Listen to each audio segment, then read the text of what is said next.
Ms. Cosmo India and her presentation. Good morning, esteemed judges and my fellow delegates. The name of my project is Every Step Count, followed by the tagline, Pit for the Future Kids. You know, as a kid, I used to think like, what would be the life in the city? Because I come from a very small village in northeast part of India, where the landscape are untouched, the waterfalls are serene, and the beauty captivates every visitor. But then I used to think like I want to go to the city to enjoy the life out there. But as I moved to the city for my higher education and for my work purpose, I started missing something. What I started missing is the little joys, chasing butterflies, the fresh, clean air that we breathe in the villages, and also the landscape, the untouched water bodies. So because of that, a thought hit in my mind. As we are in a pursuit of modernization and in a world where we are constantly thinking about growing more and more trees and about using like preventing plastic waste and everything, are we even thinking about the life and the microorganisms and the natural indicators that thrives beneath our soil, that thrives beneath our feet? So because of that, I initiated my project. So this is my project. My project is not just about saving the trees or the water bodies or about tourism or about anything else, but it's mostly about the soil, the very foundation of our life that we live in. In my project, I create pits, filtration pits, which are connected with the local drainage system of our houses. Just go on for one more minute for the Alright, panel. Thank you so much.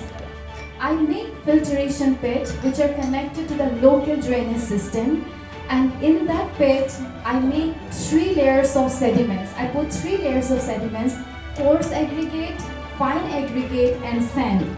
So the waste, you know, in a household waste we use detergent, soap, and in that detergent, in that soap we have phosphate, sodium lauryl sulfate, which are very harmful for the ground level spaces, and also the natural indicators like butterfly and the soil and our groundwater level, because of which the trees and the environment truly exist. And that is the reason why nature has a balance in it. So in my project, when the drainage system is connected to the pits and the water, wastewater from the household comes out to the pit, it gets filtered through the 3 layers of aggregates. That's how the ground level spaces are safe, the water, ground level water is filtered, and that's how our life and the nature gets a balance in it. Thank you. Thank you so Ms. much. India.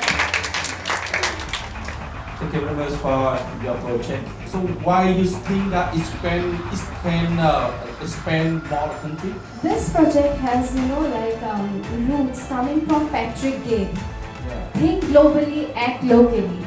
We are often, worried about the challenges, environmental challenges and the enormities that we face, but then we don't realize that the solution is within us.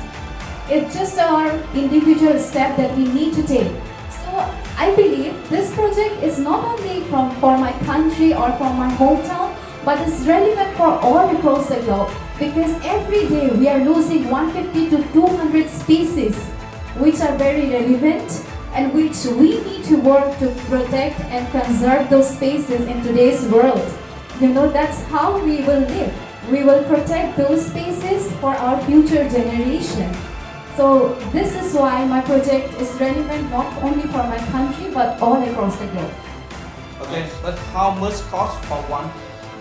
Before initiating this project, the very first thought that came into my mind was economic. So I have designed my project in a way which is very sustainable and economic efficiency. So by collaborating, in my hometown I have collaborated with NGOs.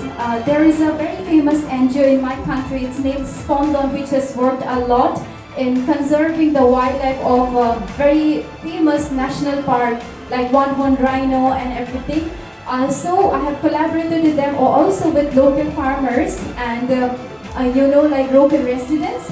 So So it doesn't cost much because I have designed it in a way which is very affordable, and it also creates jobs for the local people. So yes, Thank you. thank you so much.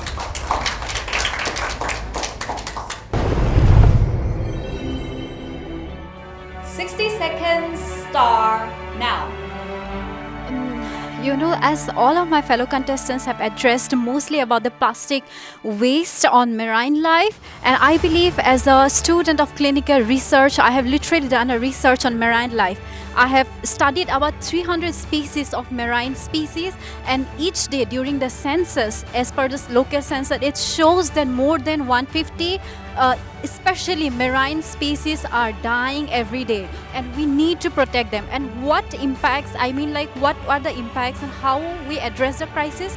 It's very important to talk with the water department especially, and all the people, because you know we can see more of the tourist places are being attracted because of these marine lives. We go to Vietnam, we go to Thailand, we go to many places because of their water bodies, and those stories need to address, because we need not throw plastic waste on the water, and we need to protect, we need to prioritize the marine life as soon as possible. Thank you so much.